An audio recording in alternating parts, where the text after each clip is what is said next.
Dobro večer, cenjene gledalke, spoštovani gledalci. Moje ime je Aljuš Pertinač. Slovenija nima predsednika vlade, ima pa Robi Starja Solarja, vi pa spremljate najbolj politično korektno oddajo slovenskih televizij. Med drugo svetovno vojno je otroštvo mladega Jožeta, ki izkuša prvo ljubezen, izgubljeno s travmatičnim dogodkom in odločitvijo med maščevanjem in odpuščanjem. To je na kratko vsebina novega kratkometražnega slovenskega filma Nebesa pod Triglavom, ki je nastal v zasebni produkciji in je s predpremiero štartal pretekli teden. Od nocoj pa je dostopen vsem.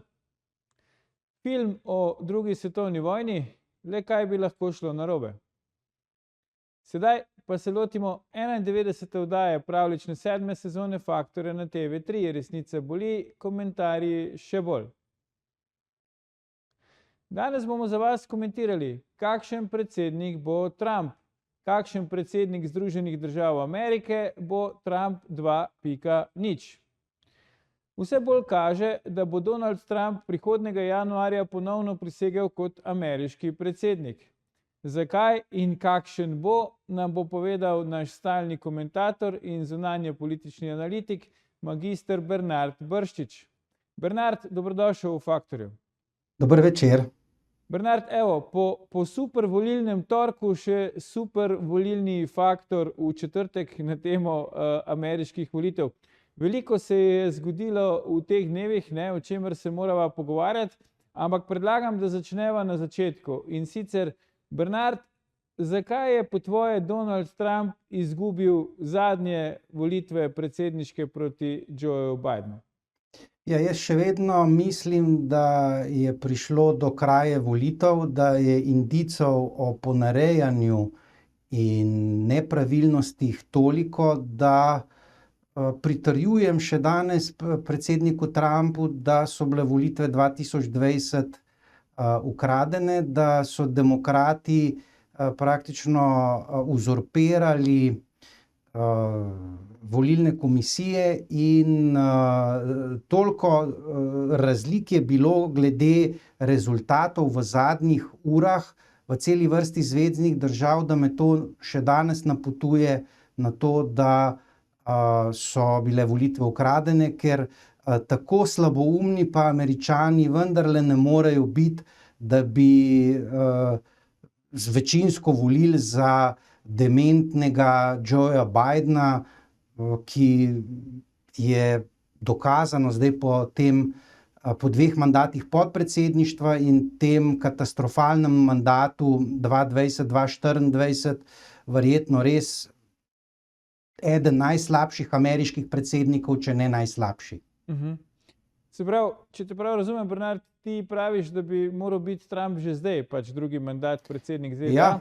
Kaj bi bilo drugače, če bi bil recimo ta hip v Beli hiši namesto Bidena Trump, po tvojem? Marsikaj bi bilo drugače. Praktično Amerika bi bila v bistveno boljšem stanju, z Ameriko pa tudi svet. Dejansko je ta Bidenova pobesnela politika, zunanja politika, zablodela ekonomska politika spravila ZDA na kolena, iztirila svet. Prepričan sem, na primer, da ukrajinsko-ruske vojne leta 2022 o predsedniku Trumpu ne bi bilo. Nenazadnje celoten mandat 2016-2020, se pravi prvi mandat Donalda Trumpa, je minil ne samo brez konflikta Rusije in Ukrajine, ampak se je Amerika umikala iz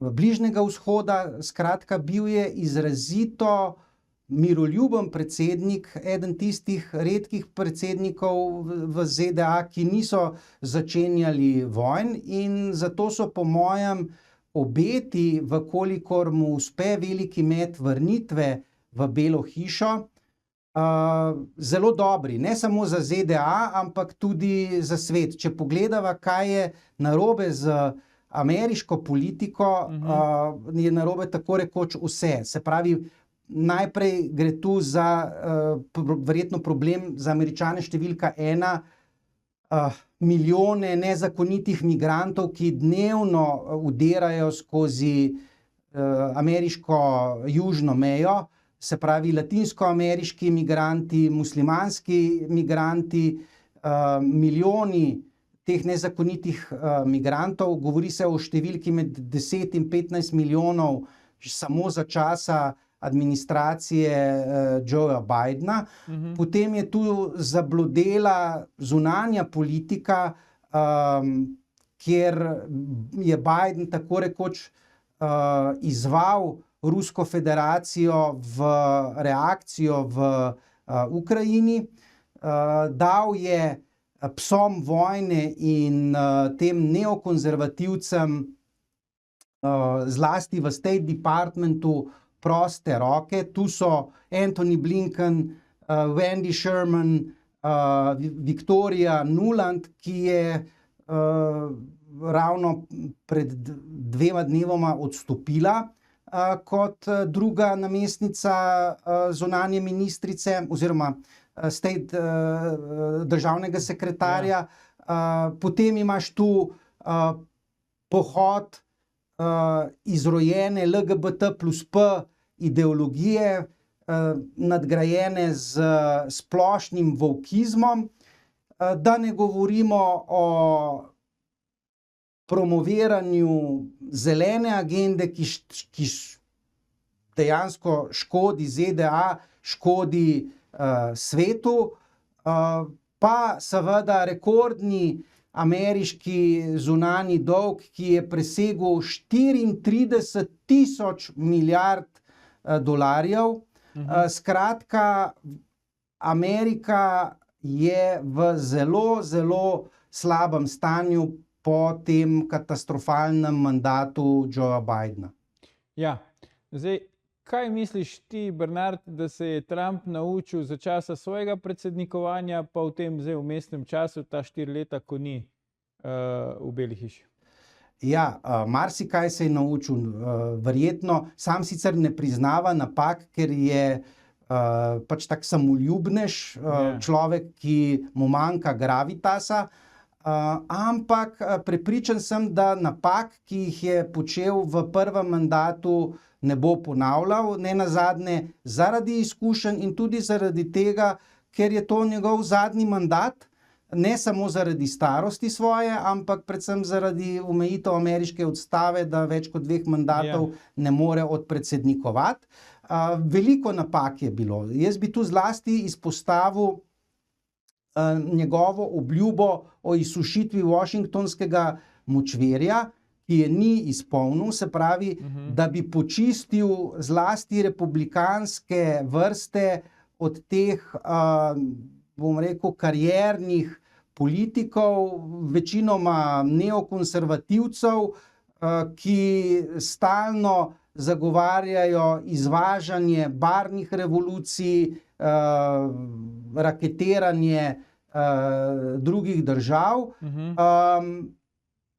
Če pogledaš njegovo prvo administracijo, kjer so bile napačne kadrovske odločitve, gotovo, recimo njegov državni sekretar Rex Tillerson, potem njegov svetovalec za nacionalno varnost John Bolton, skratka, ni počistil s temi Bushevimi neokonsi, ki so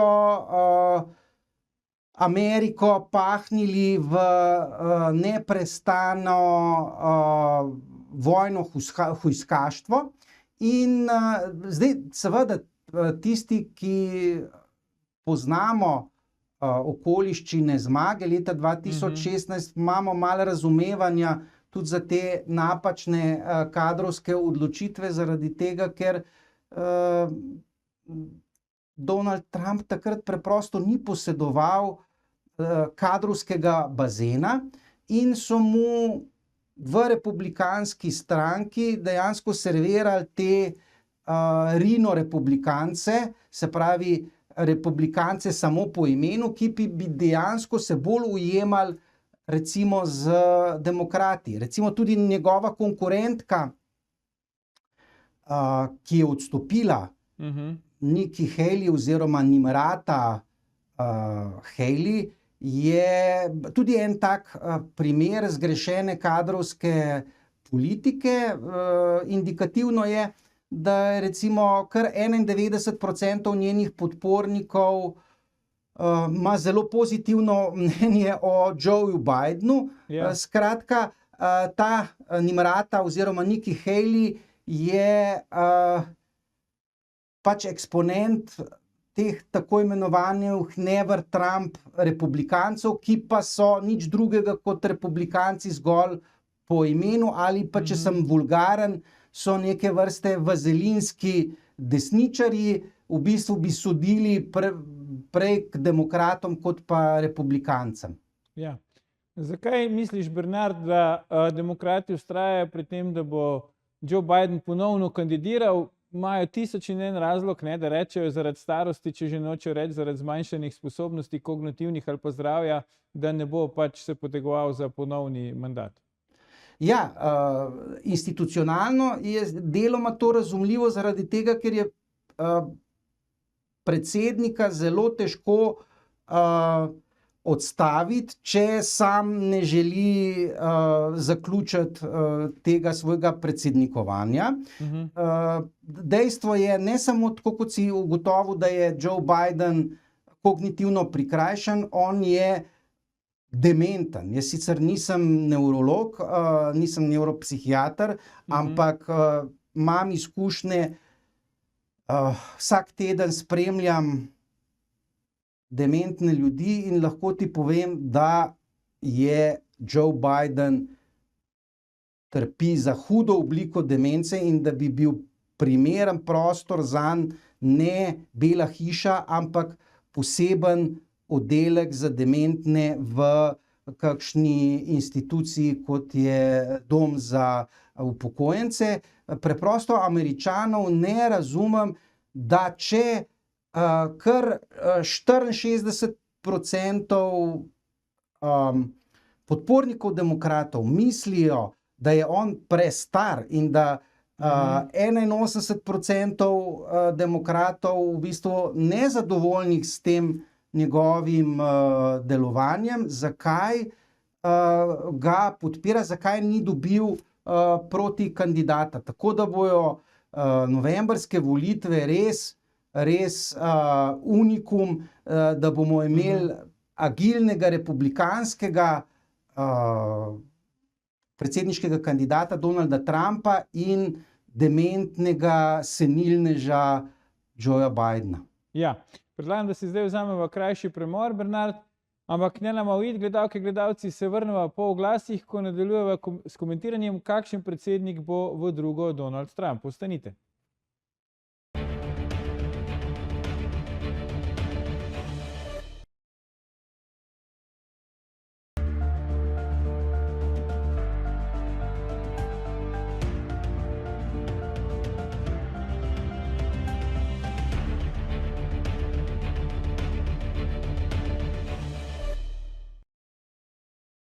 Dobrodošli nazaj. Z nami je še vedno Bernard Bršič, pogovarjamo pa se o tem, kakšen predsednik ZDA bo v drugo Donald Trump.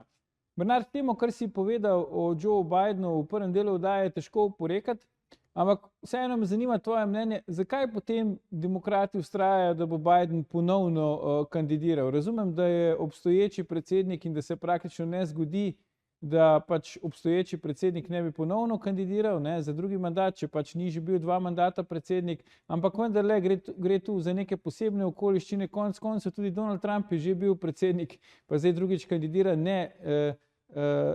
mislim, v bistvu kandidira tretjič, ne, za svoj drugi mandat, vmes ni bil predsednik. Skratka, zakaj po tvoje demokrati vztrajajo, da pač bo njihov kandidat na predsedniških volitvah ponovno Joe Biden? Ja, se pravim, zelo težko tudi dementneža prepričaš, oziroma če sam noče zaključiti mandata, čeravno je on leta 2020 obljubljal, da bo prehodni predsednik samo za en mandat in da bo potem predal štafetno palico mlajšim demokratom, ampak kot rečeno, se je očitno preobjedel oblasti in uživa v tej vlogi, čeravno je taka zelo ponesrečena marioneta. Verjetno se sam ne zaveda niti tega katastrofalnega mentalnega stanja, v katerem je.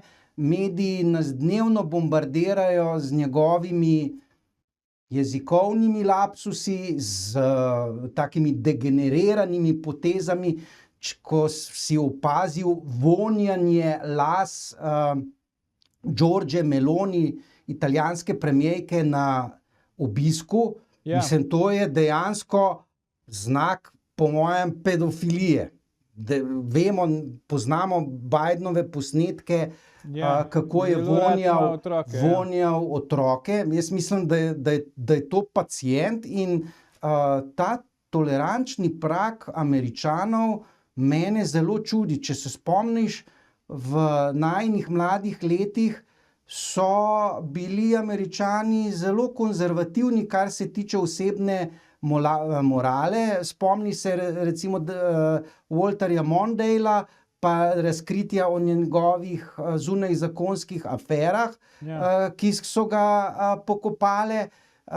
Medtem ko Biden si pa lahko privošči take pedofilske, degenerirane eskapade, pa se ne zgodi popolnoma nič. Skratka, Amerika je izjemno nazadovala v zadnjih desetletjih. Jaz je praktično Američanov več ne poznam. Kje je njihov konzervativni duh? Tudi proliferacija te degenerirane, transspolne, LGBT plus P ideologije, tega volkizma, tega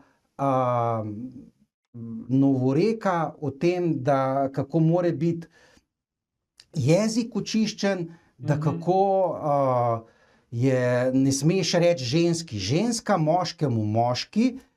To nima samo teh pojavnih oblik na ravni diskurza. Če boš pogledal, kako kadrira recimo ameriška vojska, kakšna je sestava ameriškega generalštaba, kdo sedi na poveljniških mestih, recimo v mornarici, boš videl, da je nekaj z ameriško družbo zelo narobe.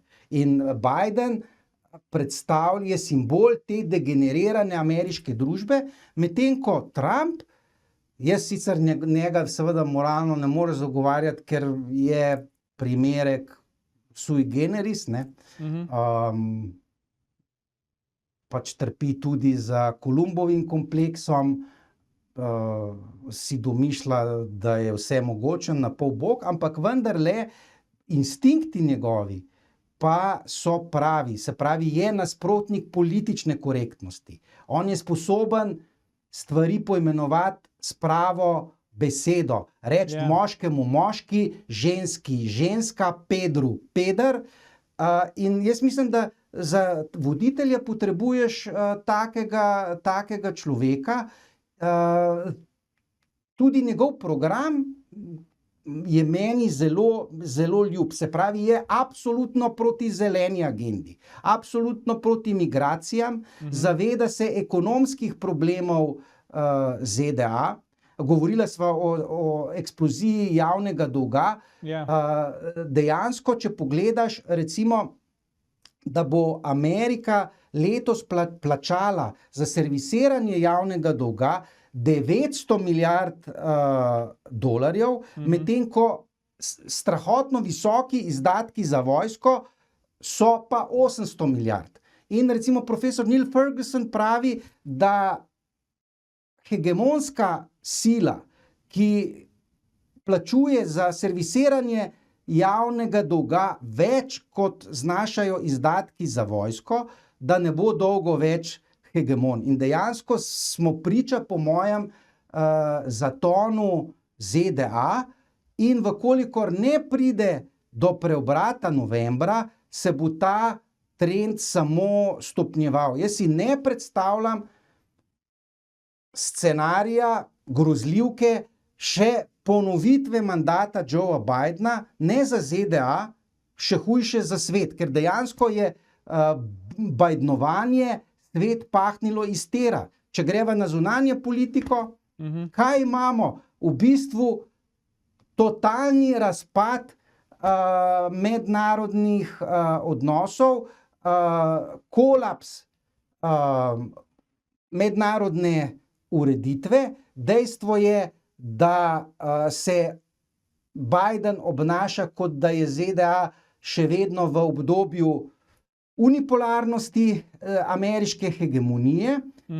Trump se je pa že leta 2016 zavedel, da s temu seveda ni tako, da smo v multipolarnem svetu, da imamo 3 velike sile, da obstaja Kitajska, da obstaja Rusija, da obstaja seveda ZDA, kot vendarle še vedno najmočnejša vojaška in ekonomska sila.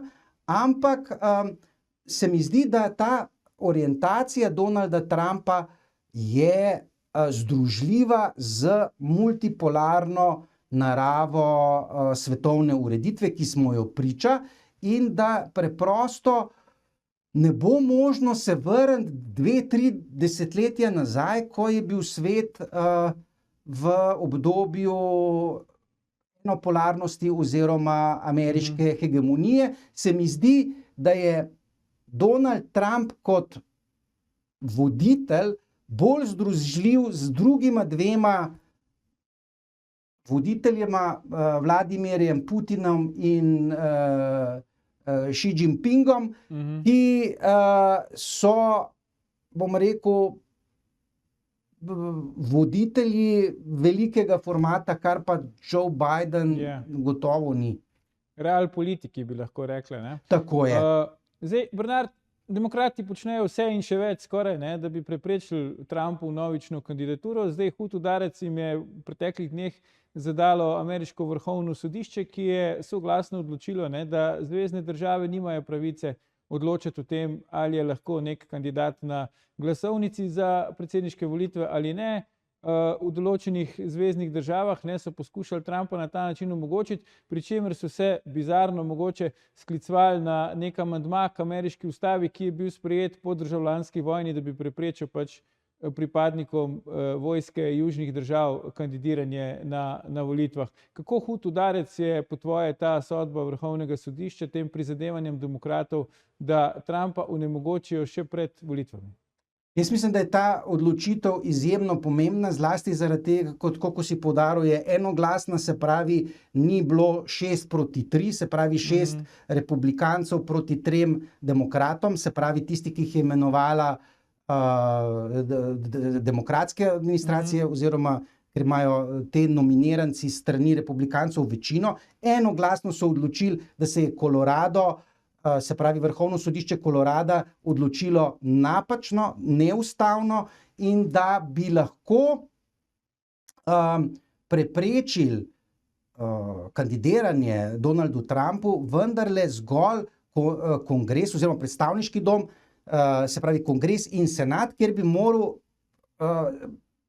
Donald Trump biti ustavno obtožen. Bil je ustavno obtožen, vendar ni dobil podpore v kongresu, niti ni dvotretjinske podpore v senatu. Skratka, če si zagovornik pravne države, je popolnoma jasno, da je ta sodniški aktivizem, ki jih inicirajo demokrati, se pravi zloraba sodnih institucij, pa institucij pregona proti Trumpu, je, mislim, to, kar gledamo.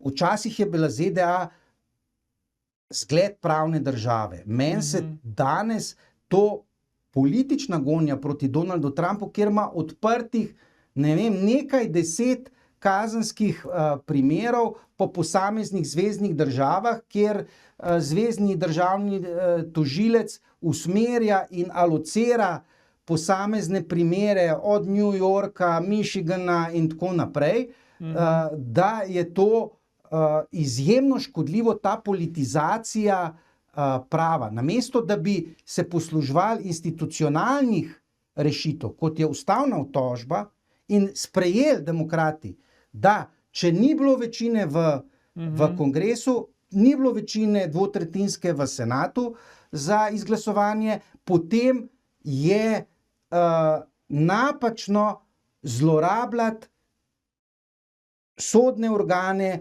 proti političnim nasprotnikom. V bistvu je ZDA zelo podobna Sloveniji. Mislim, Slovenija je eklatanten primer kritokrature, se pravi zlorabljanja sodniške oziroma institucij pregona, sodne veje oblasti, zato da se obračunava s političnimi nasprotniki. Če pogledaš primer Patrija, pa te primeri proti Trumpu, boš ugotovil, kar naenkrat smo mi zelo podobni ZDA. Skratka, smo ravno tako ena demokratura, kot so postale ZDA v zadnjih desetletjih. Ja. Zdaj, Bernard, rekel si v prvem delu oddaje, da so po tvoje demokrati ukradli že prejšnje predsedniške volitve, na katerih je uradno zmagal Joe Biden. Zdaj, kaj jim preprečuje, da bi še te volitve ukradli, naslednje, ne? Ja, jaz mislim, da oni bi v bistvu ukradli že volitve 2016, ampak so bili tako zaverovani v to nesrečno Hillary Clinton, da enostavno niso dovolj lističev ponaredili. Dejansko, če bi ljudje vedeli, kakšne so procedure glasovanja v ZDA in koliko je možnosti falsifikacije volitev, da ti v posameznih zveznih državah se ti sploh ni treba identificirati, zato da si pripuščen k glasovanju. Mislim, da imajo neke naprave glasovalne, ki jih je možno z njimi manipulirati.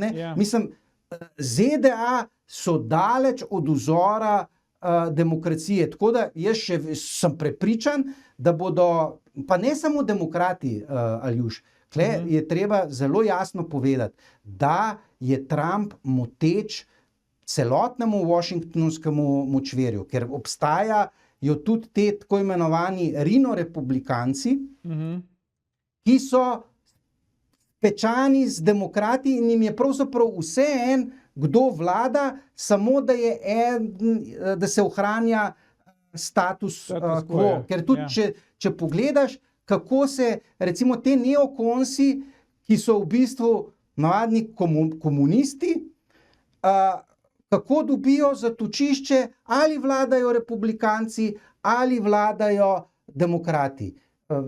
Omenila sva že to vojno hujskačico Viktorijo Nuland. Povedno je, da zgolj Donald Trump v mandatu 2016-2020 tej ženski ni dal zaposlitve. Barack Obama jo je imenoval za veleposlanico pri NATO, Biden za namestnico zunanjega ministra. Donald Trump je imel nos, da je to izjemno škodljiva, zamaščena ženska, ki jo je potrebno onemogočiti, in jaz sem tega njenega odstopa ravno na super torek bil izjemno vesel. Ja, gotovo ni naključje verjetno, da je ravno takrat bila sporočena novica, da se v kratkem poslavlja s funkcije. Ampak vseeno, Bernard, zdaj, kot si rekel, Trump ima veliko nasprotnikov, ne samo med volivci demokratov, tudi med nekaterimi republikanci. Nekako je ta, kot pri nas imamo anti-Janša, tam imajo pa pač never Trump, se pravi nikoli Trump ali pa nikakor Trump. Kako močno je po tvoje to zdaj, če primerjaš recimo s prejšnjimi volitvami, pa zdajšnjimi predsedniškimi volitvami, ki bodo jeseni, kako močno je še ta nikoli Trump sentiment? Kako močen je po tvojem? Ja, je močen. Zelo močen je seveda med demokrati, ampak to never Trump gibanje je seveda specifično za republikance, zbrane okoli recimo revije National Review, pa cele vrste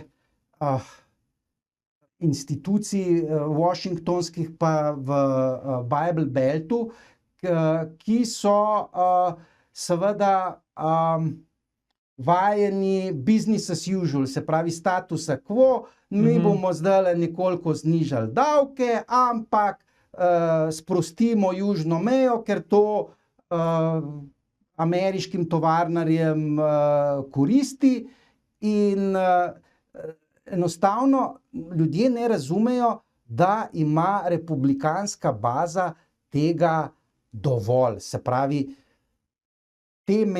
tega washingtonskega močvirja, kjer se skrbi zgolj, da je edina razlika med demokrati pravzaprav samo v marginalnih davčnih stopnjah, politika je pa strukturno ista, vodi v zaton Amerike, ne nazadnje njegov slogan Make America Great Again. Dejansko je on v mandatu 2016-2020 to začel. Začela se je vračati industrija iz Južne Amerike, iz Kitajske. Potem se je ta proces deglobalizacije z nastopom Joea Bidena ustavil. Jaz sem prepričan, da bo ta proces Donald Trump, se pravi deglobalizacije, nadaljeval. Jaz sem vesel, recimo, da je on po svoji orientaciji antiglobalist, da je velik nasprotnik Svetovnega ekonomskega foruma, da je velik zagovornik suverenizma in da priznava suverenizem ne samo ZDA, ampak da je, tako kot si rekel, politični realist, da imajo tudi druge velike države, velesile, svoje nacionalne interese in da bo verjetno glede na svoje podjetniške sposobnosti, pogajalske sposobnosti, bistveno lažje doseči nek dogovor o sobivanju z Rusijo, z Kitajsko. Zato si jaz recimo od Trumpa obetam dejansko pacifikacijo ukrajinsko-ruskega konflikta, pacifikacijo tajvanskega problema in verjetno, glede Izraela sem nekoliko bolj skeptičen, ker tako proizraelskega predsednika, kot je bil Donald Trump, pa jaz v novejši zgodovini vendarle ne poznam. Se pravi, v Izraelu si ne belijo glave, če bo Trump predsednik spet ZDA, če se prav razumem? Jaz mislim, da Bibi Netanjahu, če bo prevlekel svoj mandat, moli Jahveja, da bo Trump predsednik, ker bo praktično dobil popoln carte blanche za rešitev palestinske oziroma v narekovajih palestinskega problema. Bernard, če zdaj pogledamo še malo naš slovenski kotiček, recimo, če razmišljamo na glas, Trump bo izvoljen, bo ponovno predsednik ZDA, kako verjetna je recimo fotografija Roberta Goloba in Tine Gaber s Trumpom in Melanijo Trump na trati v Beli hiši. Misliš, da bi lahko tu kakšna osebna iskrica preskočila med Trumpom pa med Golobom? Če drugega ne, oba imata pač atraktivni mlajši partnerki. No, s tem se ne bi strinjal. Meni se gospa Gaber ne zdi lepa ženska, nasprotno Melanija je lepotica, ampak de gustibus et coloribus non est disputandum. Mislim, da sta svetovno-nazorsko popolnoma dve različne skodelice čaja. Dejansko je to vse tisto, za kar se Trump zavzema, je antipod golobizma. Se pravi, Trump je proti zelenemu prehodu. Golob je zagovornik obnovljivih virov, zelenega prehoda, zelene revolucije. Golob je zagovornik migrantov, gradnje migrantskih centrov, podtikanja Afričanov, Azijatov v Brežice. Trump je zagovornik deportacije, remigracije. Potem Trump je zagovornik krepitve vojske, Golob je zagovornik demilitarizacije.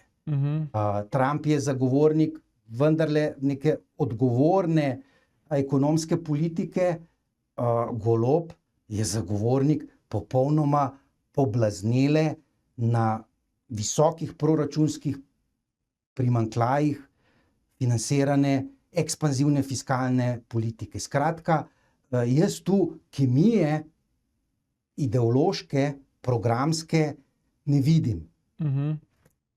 Ja, zdaj, Bernard, koliko pomembno pa je za Slovenijo, kdo je recimo predsednik ZDA? Zelo. Za Slovenijo, za svet je pomembno dejansko, ker če ne bo prišlo do zamenjave v Beli hiši, bo ta izterjenost samo še nadaljevala. Dejansko smo mi, Aljuš, na pragu 3. svetovne vojne. Mi potrebujemo mirotvorca, pacifikatorja ukrajinsko-ruskega konflikta in to Biden definitivno ni. Biden 2.0 pomeni vojaško intervencijo ZDA in NATO v Ukrajini in pomeni direktni konvencionalni najprej spopad z Rusijo in potem eskalacijo v jedrski konflikt. Tle se ne šalim, poslušaj marioneto Macrona ali pa češkega predsednika Pavla, kaj te eksponenti globalizma napovedujejo. Se pravi, pošiljanje NATO-vih sil v Ukrajino in odprto najprej konvencionalno vojno z Rusijo. Če teh psihopatov ne bomo ustavili in da ne pride preudaren politični realist, kot je Trump, bo za vse slabo. Bova videla, kako se bodo dogodki razvijali vnaprej. Za danes pa, Bernard Bršič, najlepša hvala za tvoje komentarje v naši oddaji. Gledalke, gledalci, to je bil o tem, kakšen predsednik bo v drugo Trump, že 999. Faktor na TV3. Gledajte našo oddajo tudi ta konec tedna, mi pa se v živo spet vidimo v ponedeljek, ko vam za jubilejni 1000. Faktor pripravljamo posebno presenečenje. Ne zamudite, predvsem pa ne pozabite, ni vseeno, kdo kaj reče.